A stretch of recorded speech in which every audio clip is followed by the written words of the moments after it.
Christian and Tessa, I need to ask you a very serious question. There is a pizza. Why flip me off when I say I'm going to ask a question, Tessa? Because I knew you were being sarcastic, and so the minute that you were like, I'm going to ask you a serious question, I was like, F you.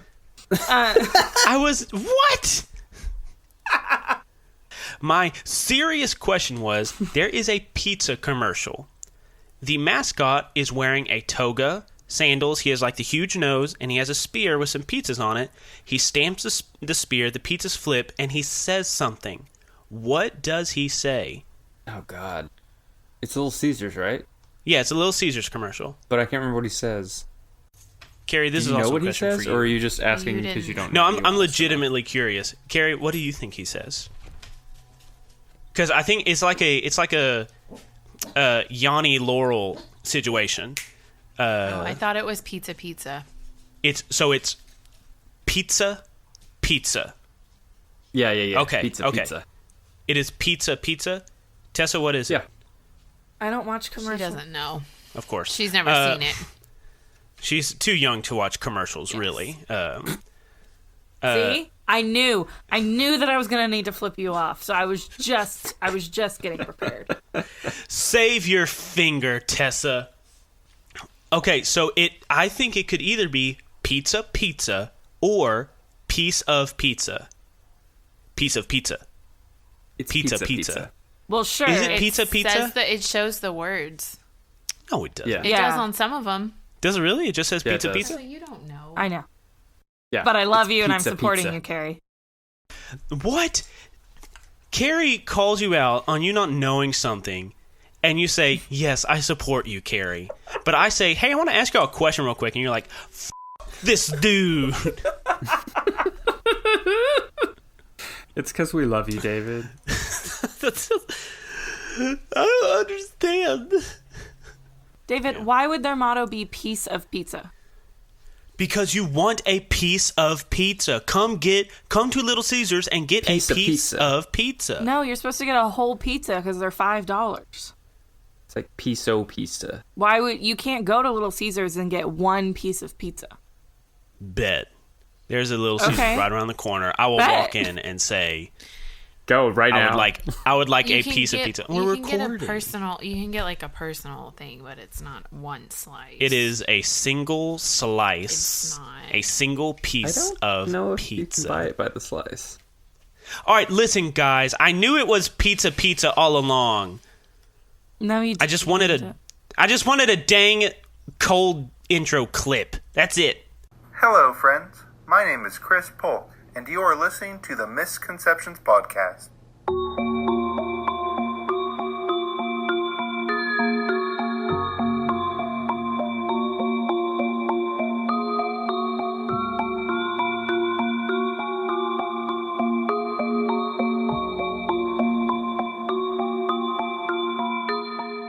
Oh, dang, oh, shoot. This wrestling on the ground. This giant, like, tree bear monkey thing. Huge on me. Just gonna wrestle it real quick. Where are my brothers? Gotta keep this thing out of my varmint.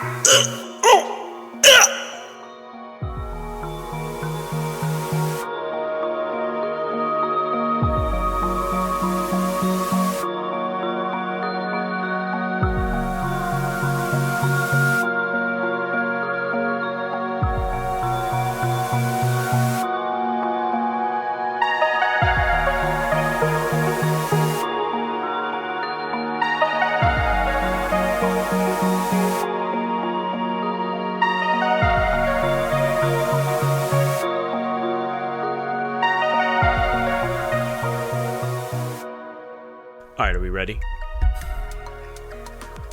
Is that not what we were doing this whole time? Yes. No, I I was being ready. I was gonna do the previously on, but I didn't want to like start it and then someone be like, anyways, Little Caesars. No, that's No. you. That's me. Oh, is that my all bit? you. Okay. Okay, I'm gonna start now. Previously on Misconceptions, the crew enlisted the help of Woodard Lockley and Mohammed Katan to fill out their team and continue their investigation into just what is going on in the city. And the crew got together and went to 123 Blanco Street, the former apartment complex owned by Mr. Smalls and inhabited by the mother of James Williams. But the apartment complex was gone, and what stood in its place was a new water treatment plant. But before the crew could investigate it, the water treatment plant exploded, and the force of the explosion pushed all the mist and vapor in the area away. And as the mist was stripped away, the crew was able to see the city as it actually is, unobscured by the mist, a hodgepodge of different myths and legends all thrown together next to the mundane and everyday.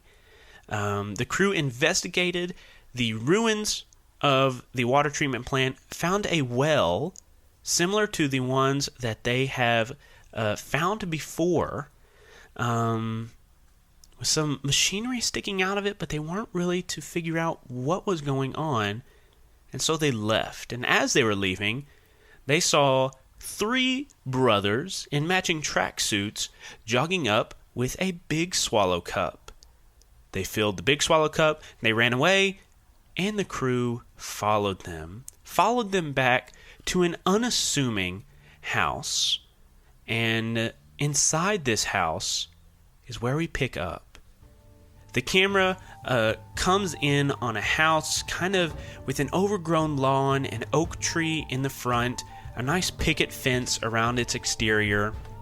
It passes through the doorway, and as it passes through the doorway, the facade of a house fades away. And inside is a cavernous drinking lodge, a dining hall, akin to what you would find in a Viking era story. There are bare earthen floors with bearskin rugs. There is a vaulted roof of timbers and thatch. There are braziers of fire in the 4 corners of the room, and long wooden dining tables with benches next to them. And we see Faye and Woodard standing near the doorway of this huge dining hall, which is much bigger than the house outside. Woodard has his spectral bow pulled tight with 2 arrows pointing at 2 of the triplets a couple of yards away. And at the rear of the hall is a little raised dais with 2 of those burning braziers next to it. But in the place of what would be a throne or some ornate table or anything like that is a rocking chair.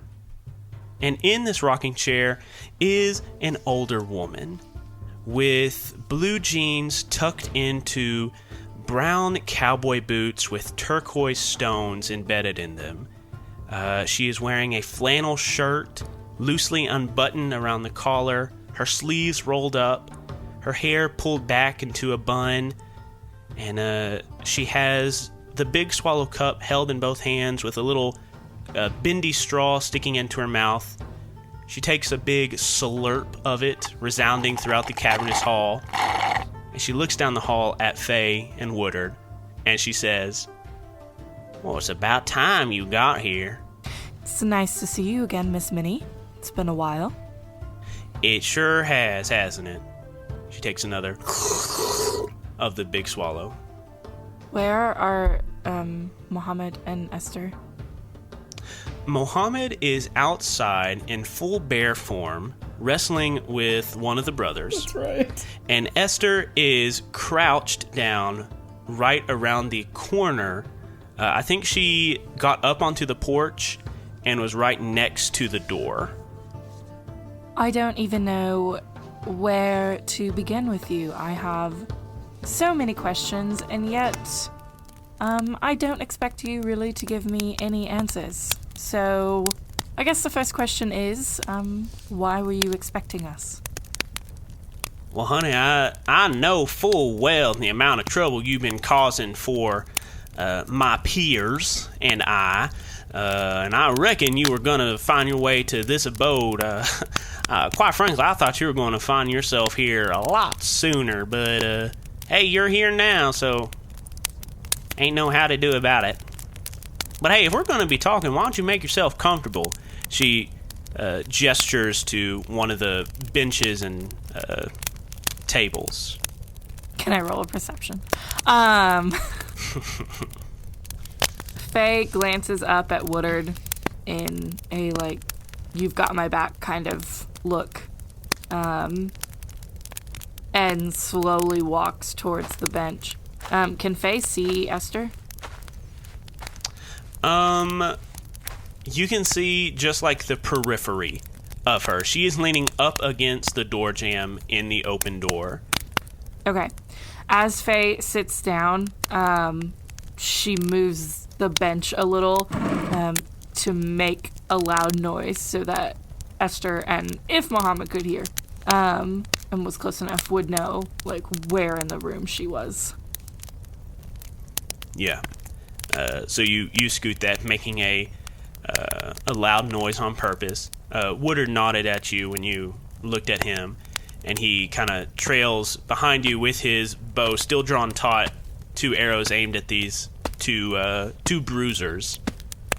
And they are tensed and ready to pounce, but they keep looking back at their maw to see what she says. Low-key, Faye is, like, swooning with Woodard, like, just walking behind her with, like, 2 arrows ready to shoot 2 guys. She's just like, oh my gosh, he's so great. As she's walking. Woo! So sorry. Low-key, Esther is rolling her eyes. High-key, Esther is rolling her eyes. Yeah. So I assume you're with the Cabal then? Now, honey, if we're going to be asking such formal questions as that, we should bring in your buddies. Boys, why don't you go get them? I was going to say, can Muhammad start dragging the other guy through the door now? Oh, yeah, sure. So let's cut outside to, or I guess let's cut to the door as Muhammad is dragging in one of the brothers. Muhammad, are you still in bear form? Yeah, fully in bear form. I've just got the guy's ankle in my jaws, and I'm just pulling him inside the door. Yeah, and he is huffing and puffing belabored breaths. His 2 brothers look at him and like, really? You lose the cup, and now you get whooped by a bear? He's like, hey, man, he jumped out of the tree. I couldn't even see him. It wasn't my fault. Esther, what are you doing? Well, rolling my eyes, but... Besides that. So everybody's inside now? Muhammad just walked up the porch past you, dragging the brother. I will step inside with my hand on my gun. Okay. But my gun's not drawn, it's just... So it's in your holster. Okay. So you step in, hand on your gun. Muhammad in bear form, one of the brothers in the middle, 2 of the brothers on the outside, Faye sitting down, Woodard right behind her with arrows drawn, and Miss Minny just rocking contently back and forth in her rocking chair. Shall we return to the original question? Sure. So you are part of the Cabal, yes or no? Yes, I am. And proud of it. Well, not so much proud of it as there's no reason in denying it. So what's your job? All right, now, see, here's the deal. I don't have any love for the Cabal, but she loosens her collar a little to show her neck, and you see, even from the distance you are at, you see a jagged red line running along where her neck meets her collarbone, going all the way around. And she says, up until quite recently, I was dead, some enemies of mine did not like the knowledge that I possessed, and so they beheaded me.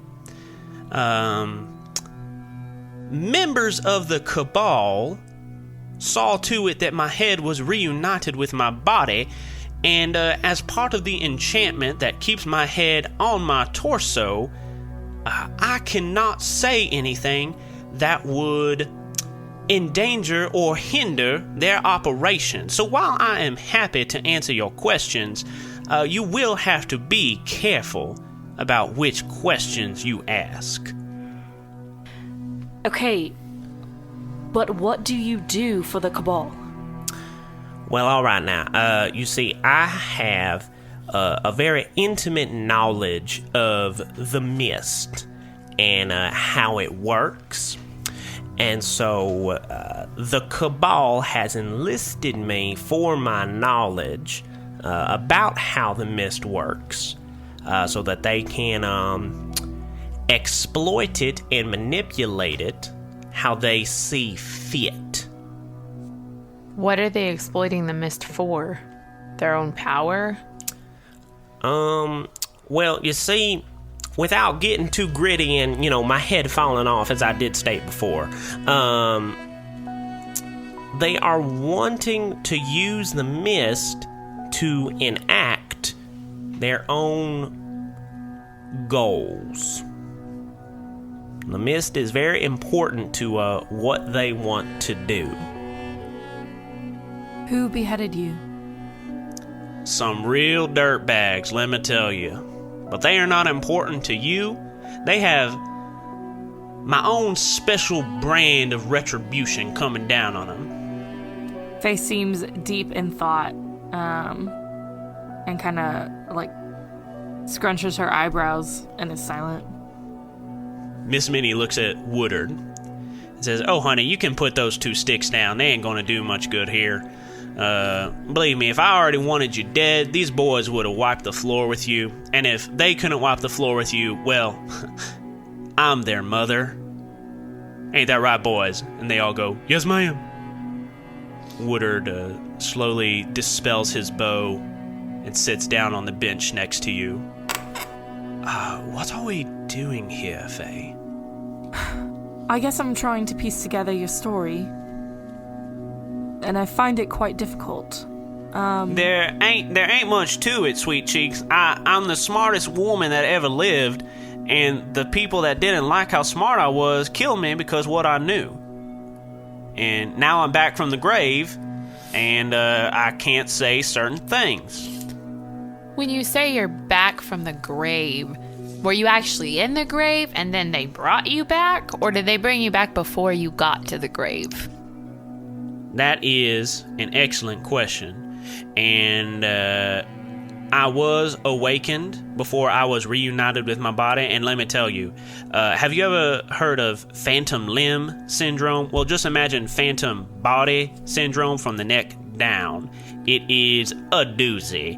But yes, I was brought back before I was reunited with my body, and they explained the terms of my contract to me. I agreed to them because I wanted to be alive again, and well, here I am. So, do you believe in what the Cabal is doing? Oh, hell no. Then why did you agree to their terms to come back to live a life she that wanted is... to be alive. Yes, Esther. I know that. But why did you come back to a life where you couldn't live out what you believed? And you were chained to them? What's the point? Well, I believe any life is worth living, and so I intended to live it. And also, while I'm alive, it is much more easy for me to get revenge on the people that did this, and she shows her jagged neck wound to you again, did this to me. Can't really do that when I'm a head sitting at the bottom of the ocean. When did this beheading happen? A long time ago. 84 years later. Muhammad's gonna shift back and stand up. You know, Faye, I don't think we're gonna get any questions asking her about herself like that. What's the Cabal's endgame then? Is it for the mist to be gone? Oh, well, not necessarily. You see, they don't want it to be gone, but the Cabal wants to manipulate the mist so that they can control the stories that are being told by the mist. You know, like if some superhero do-gooder would be manifested in a certain person that would disrupt the Cabal's plans, they would snuff it before it even took seed. So what they are doing is they are studying the mist and seeing how to cut it off from manifesting in certain people, but also how to manifest it more strongly in others, namely themselves. So they're controlling who gets powers and what powers they get? Well, here's a good thing, Sweet Cheeks. They're not there yet. That's what they want to do, but they ain't there yet. But they're getting there. What is the purpose of them controlling the story? What story do they want to tell? She clears her throat and kind of runs her hand across the scar on her throat. The person in charge of the Cabal would like for their story to be the most important story. And if they get to control what stories manifest, they can make sure that their story is the most powerful. What do you know about gingerbread men? Oh, a lot. They are pretty tasty. I like mine with a little bit of orange, nutmeg kind of baked into the gingerbread. No, they're good. It's fall right now, so we don't really have any. Can't wait till winter, though. They really start to pop off in winter. I'll probably send the boys out to get some. What about living gingerbread? Oh, living gingerbread man. Now, see, there's something interesting. Well, in the Arcana realm, there are certain things called homunculi, and homunculi can be made of many different ingredients, and someone is making homunculi out of gingerbread. But I ain't naming no names.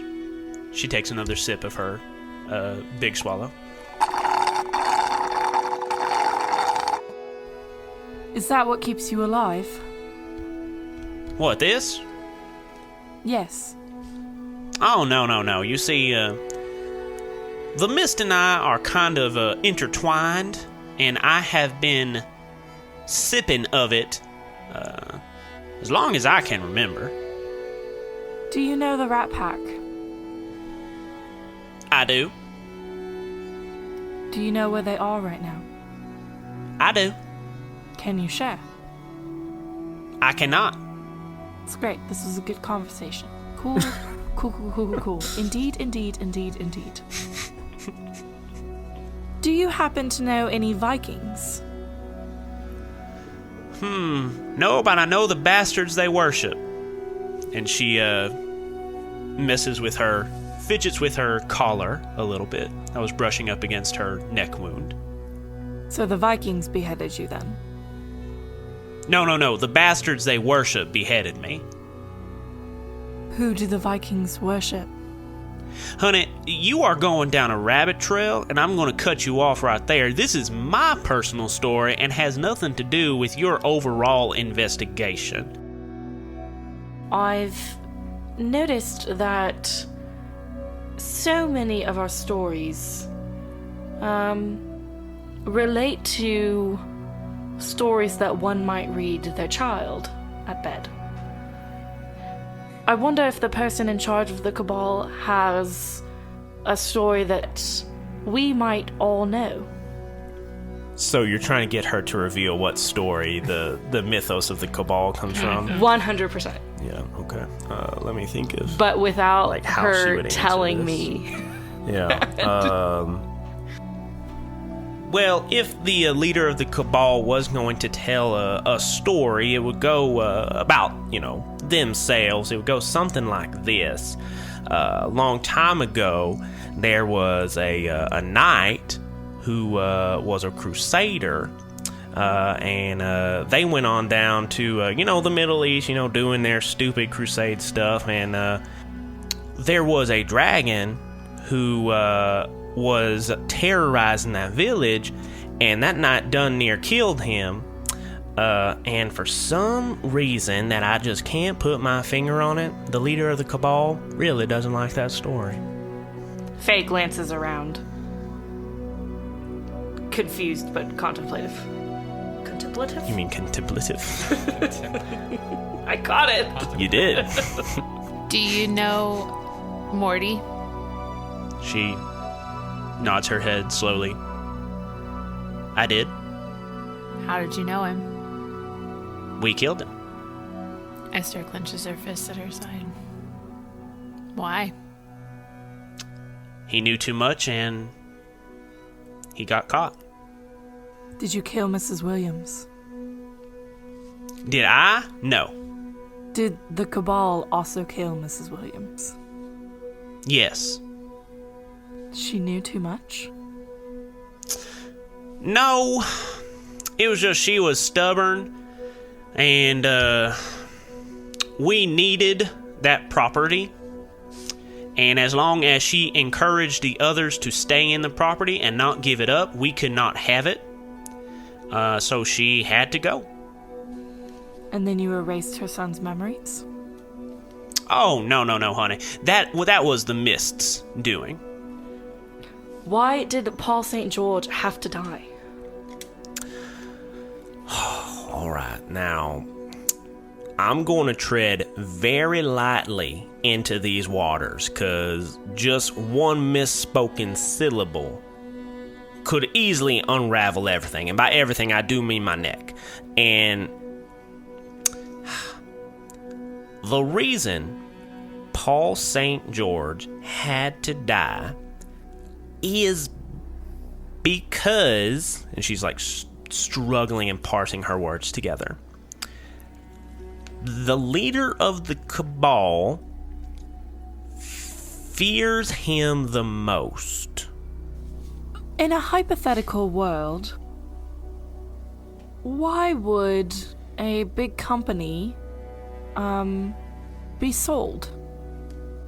In a hypothetical world, to make hypothetical money. Sure. But then why would that hypothetical money be donated to hypothetical charities? Well, hypothetically, the person might feel guilt for different things that they have hypothetically done in their past and now seek to atone for it. It sounds like they were already in too deep by the time they decided to change their way of life. Well, not so much that he was in too deep, but just his existence. Was that the end of a sentence? It was, because I started to feel a scratchy feeling at the back of my throat, and I'm just going to be careful. Was that David saying that he has a tickle in his throat and he didn't want to cough? Nope. Or was that the whole lady That was Miss thing? Minny. She thought it was going to cut her head off. Yep. I was real confused.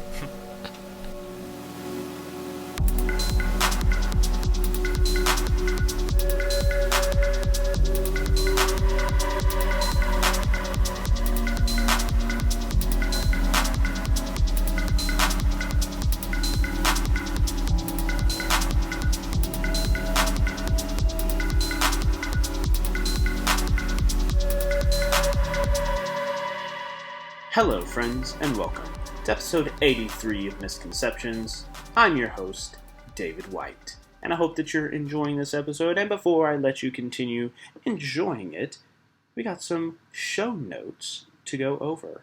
We are getting nearer and nearer to the end of Misconceptions. After the final episode of Misconceptions, I am going to sit down with the crew and we are going to record a Geek Out after the series, kind of similar to our Geek Out after the season, but this will be encompassing the entire series, and I will be answering any questions that the crew has. I'll be talking about my initial plans for the story, and also I would like to answer any questions that you, the listeners, have. So if you have questions that you would like to submit for me to answer for the Geek Out after the series, please send them to misconceptionspod@gmail.com or go to our Discord channel and post in the Burning Questions channel. As you know, we do have a Patreon. Our Patreon pays for our sound effects, our music. It also allows me to pay our performers for the awesome work they do on each episode. And right now, we are trying to get to $500 a month so that I can pay our editors for the amazing work they do after recording ends. Getting the episode ready to go every other week. I would like to pay them for their hard work. And right now, we are so close to our $500 a month goal. We are less than $10 away. So if you are a friend of the show and you have considered giving before but haven't given yet, consider now the time to do so. Help us get to that $500 a month goal so we can pay our editors for the amazing work that they do. And speaking of our patrons, I would like to give a shout out to our 3 newest patrons who has helped us get so close to our $500 a month goal. First up is the Blind Prince. Blind Prince, thank you so much for gracing us with your presence and for your lovely comments over on YouTube. Thank you so much for your support on our Patreon. Samantha Murid. I hope I am pronouncing your name right, Samantha. M-U-I-R head. Muirhead. Muirhead. Muirhead. Samantha, however you pronounce your last name, thank you so much for supporting us on Patreon. We really, really appreciate it. And last but certainly not least, Phil Montgomery. Phil, what are you doing? What are you doing giving this money to us? Phil, thank you so much for becoming a patron. Thank you so much for being a friend of the show. And Dragon Tiger Fight. That is it for our show notes. Let's get back to the episode and let's see what other answers can the crew get out of Miss Minny.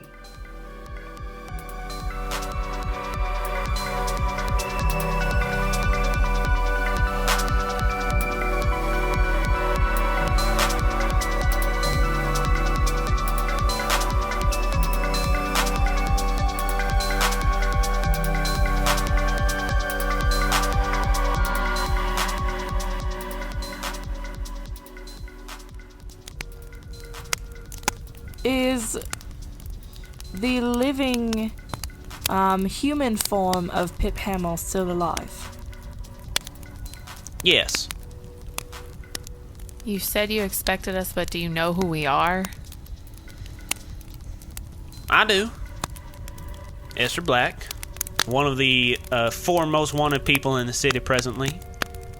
Faye Lockley, formerly Faye Carver, formerly an elementary teacher. Mohammed Katan, a practicing attorney out of Lockley and Katan Associates. And Woodard, well, he's just a piece of pie to look at. Look at him. It's a tall drink of water, that boy. And Woodard shuffles uncomfortably behind Faye. Faye steps, or kind of scoots a little bit in front of him and glares at Miss Minnie.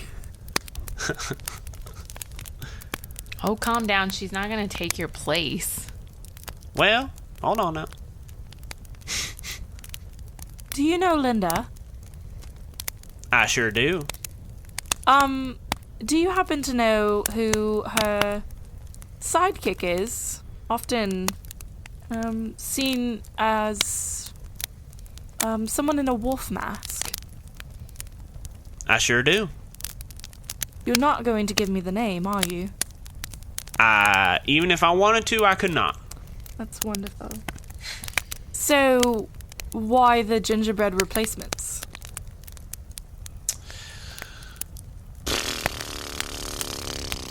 She scratches her neck a little and swallows nervously.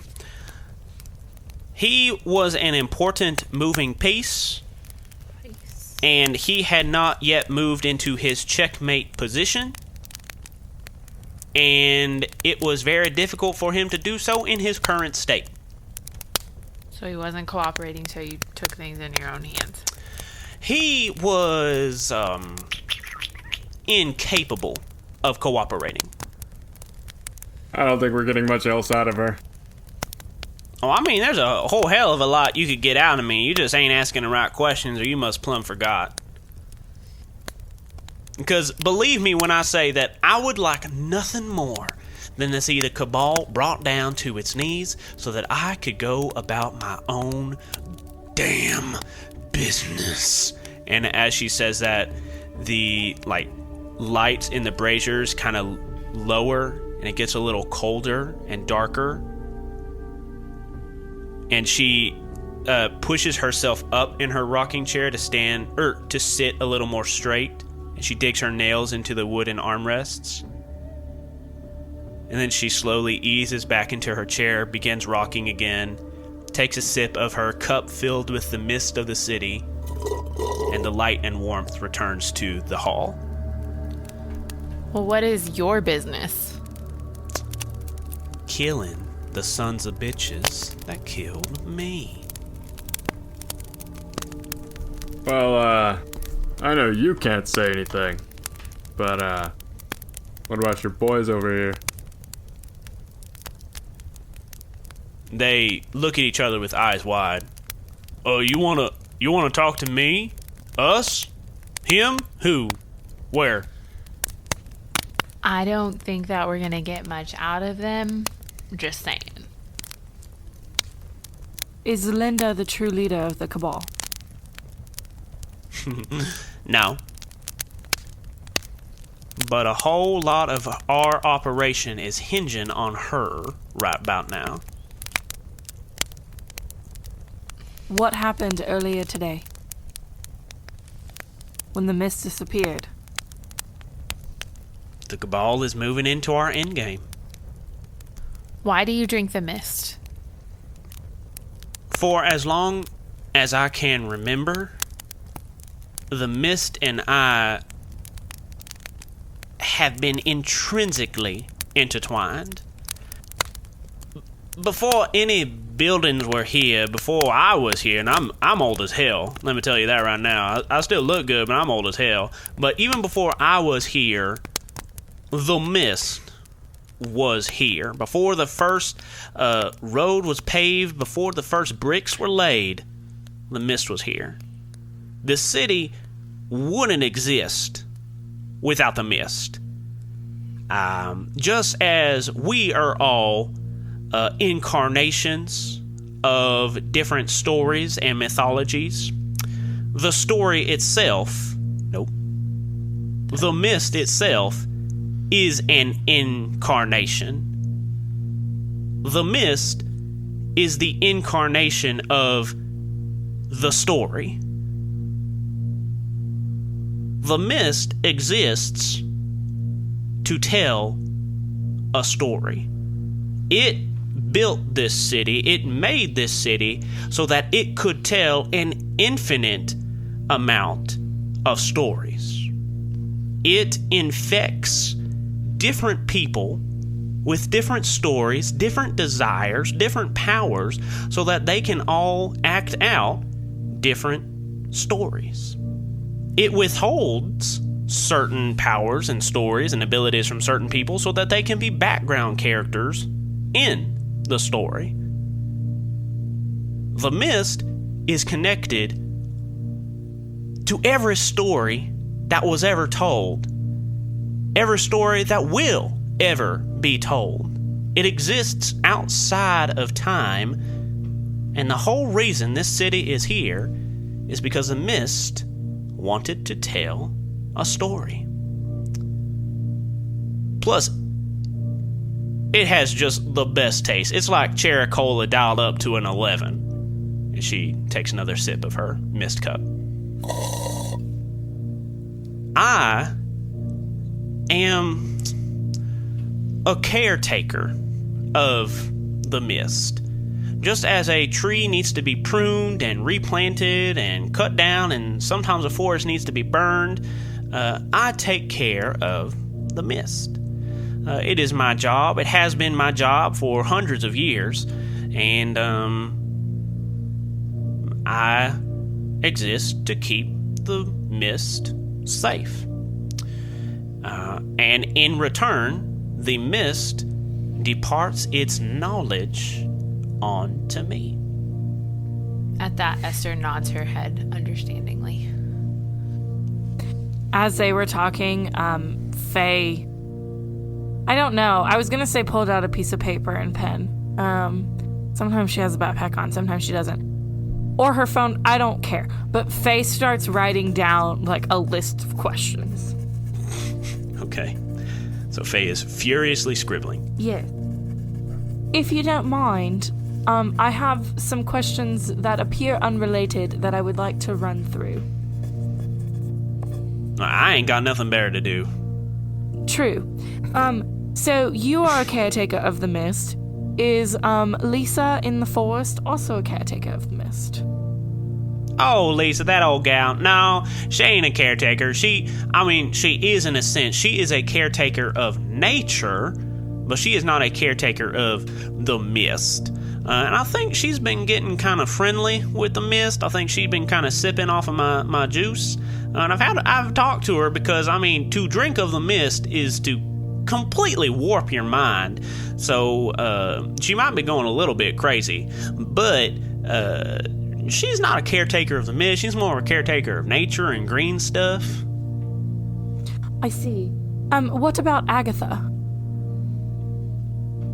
Agatha. Oh, Agatha's halfway house. No. She is sort of a caretaker, but she is a caretaker of broken things, and really, truly, she is an exploiter of broken things. Who is Mr. Smalls?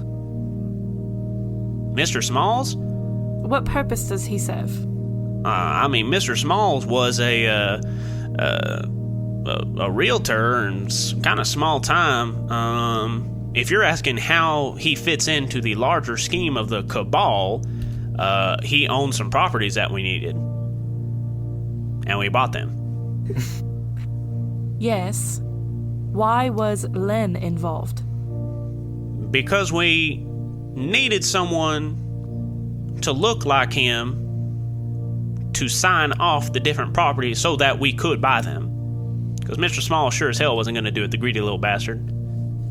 Faye takes a deep breath, knowing that she killed Len. He literally did nothing wrong. Yep. So, you are aware that everyone here is incarnation of something. Yes. That was a very easy question to answer. Yes, well, it was a leading question. All right. Who is the sheriff of Nottingham in this world? Oh, Cooper Wheatley. That's what I thought. I just really wanted to confirm that. Thank you. She looks at Woodard.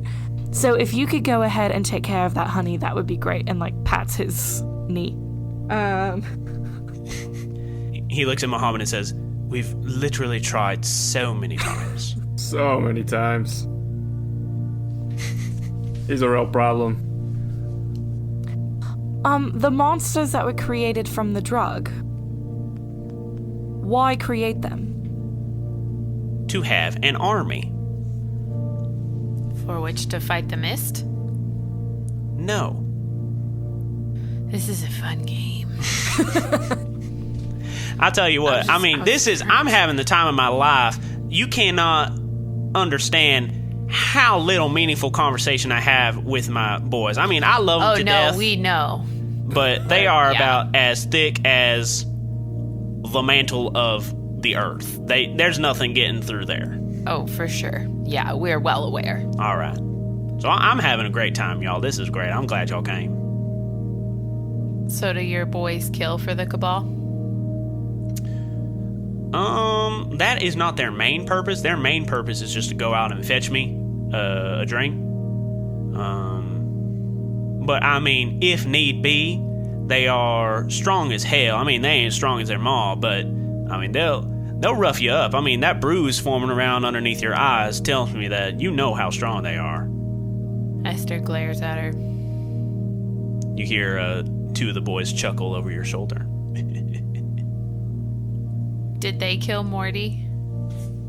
My boys? No, they did not have a hand in that, sweetheart. What do you know about Lena? Lena? She's a lackey of Carmine Giuseppe's. She has extensive knowledge of the city, but she ain't as smart as me. I mean, she has to look in her books to figure stuff out, but she taps her forehead. I got it all right here. What about Javi? Another lackey of Carmine. Esther's just spinning her ring around her finger. Faye looks up from scribbling. Faye was scuba diving. Squibbling. Scribbling? Is that the word? Yeah. Okay. Faye looks up. the word. Those are words. Faye looks up from scribbling down all of these notes and questions. Are you aware of the 5-chaired poker table thing? Yeah. So far we know that Pip, Linda, Jeremiah, and Jacoby were 4 of those chairs. Who is the 5th? You're looking at her, sweetheart. Bloody hell. Of course. What's the purpose? The purpose of what? Of the 5 chairs. Of the table. 2 of you are dead. We are 5 very powerful, influential people that were brought together to do a specific task.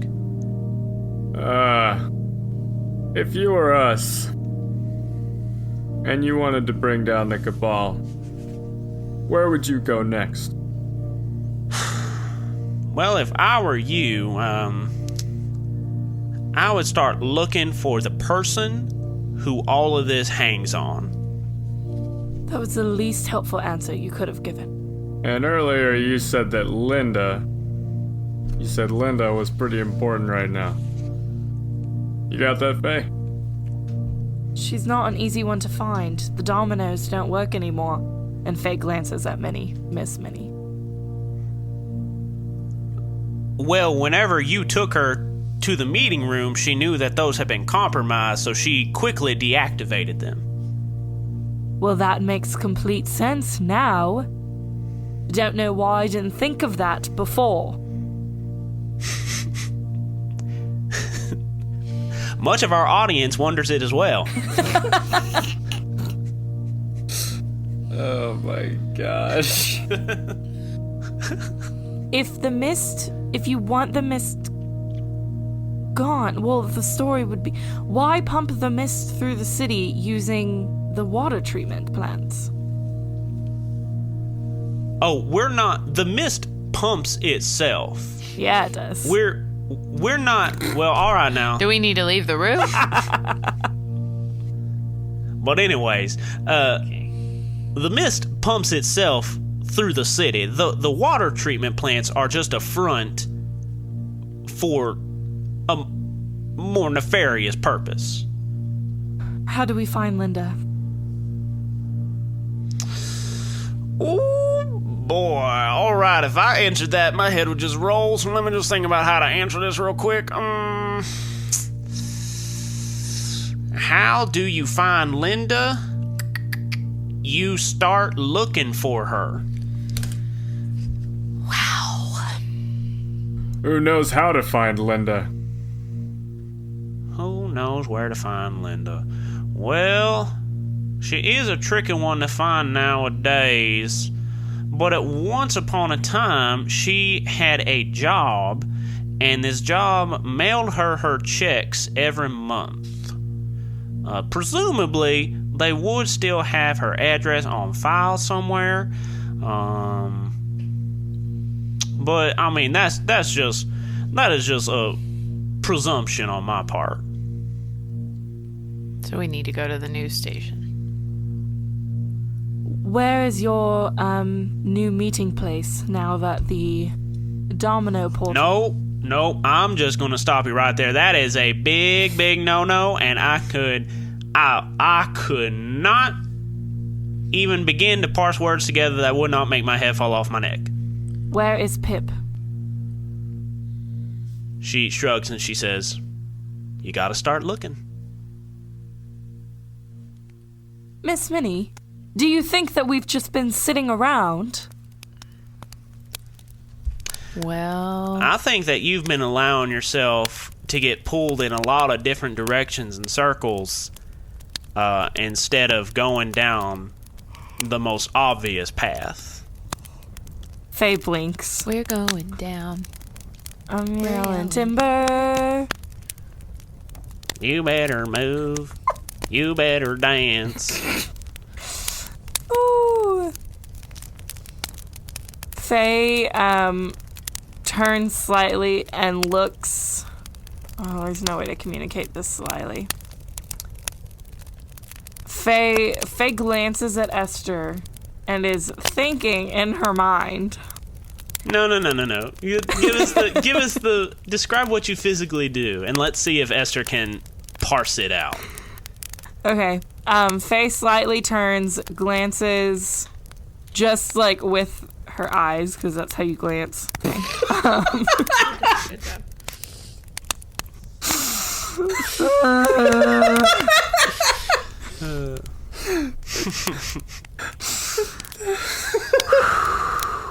Show me your eyes.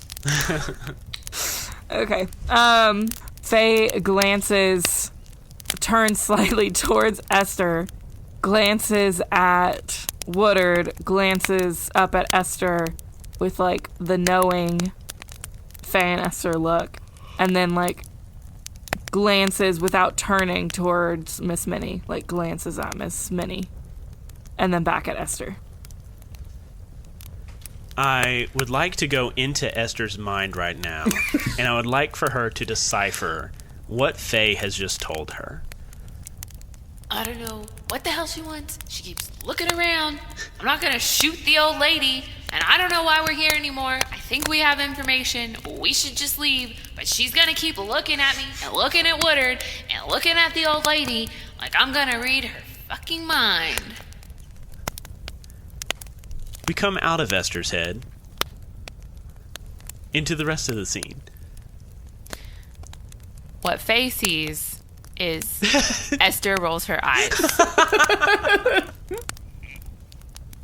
Muhammad is just pacing at this point. Faye's eyes widen while looking at Esther. Esther widens her eyes and rolls them all the way around her. I'm not gonna shoot her. Did you say that out loud? No. Carrie says that to Tessa right now. Well, Miss Minny, it has been a surprising pleasure to speak with you. She nods and says, "Why, thank you very much." I expected to have to kill you. Honey, you couldn't kill me if you tried. You are a sweetheart. But my boys told me about how they whooped your ass down in that cube-shaped room. And let me tell you something. I'm their mother. I whooped their ass. Muhammad cracks his knuckles. He didn't do too much to me. And then the one that you were grappling says, "Well, you mean you jumped on my back from a dang tree and I couldn't even see you coming." Well, thank you for your time. I'm sure I'll see you soon. I hope not, because if I see you again, it's probably going to be under direct orders to kill you. So, hope to never see you again, but I hope to hear of your exploits. Also, if you see any Vikings dudes out there with tattoos and all that stuff, just kick them in the balls real hard for me. As they walk out, assuming that's what we're doing at this point, Esther walks by one of the boys and kicks them in the balls. And then says, well, does he respond? You kick him in the balls and he doubles over. Oh, my giblets! Oh, sorry, I thought you were one of the Vikings she was talking about. And she walks out.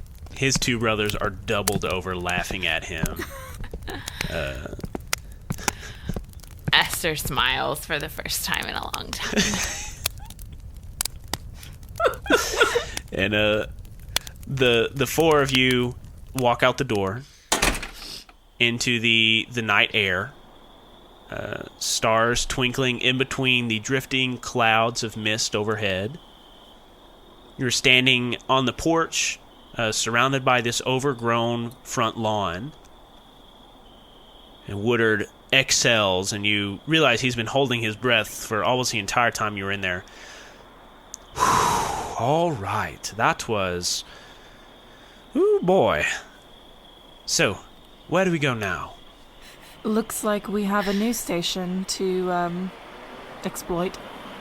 Well, let's go to the call then. And as you walk across the lawn, the camera zooms out and away and disappears behind a veil of mist. End of episode. Thanks for listening to this episode. We'll be back with our next episode on May 17th. If you have a Facebook or Twitter, you can find us on both of those social media platforms to get up-to-date information about the show, behind-the-scenes pictures, and videos. We also have an email, misconceptionspod@gmail.com, if you would like to email us that way. We also have a Discord where you can chat with us directly and also chat with friends of the show. If you would like to join our Discord, please click the link below. This show is fully supported by the generous monthly donations of our patrons on Patreon. If you would like to support us monetarily, please click the link below. City of Mist is an RPG created by Son of Oak. You can find more of their products at sonofoak.com. The Misconceptions theme music was composed by Aaron Wharton. You can find more of his music at aaronwharton.net. Misconceptions is a product of the Mistconceptions Podcast Network. And that's it for this week's episode. Look out for the Miss Minis in your life, find the answers to your own questions, and also, keep it nerdy, y'all.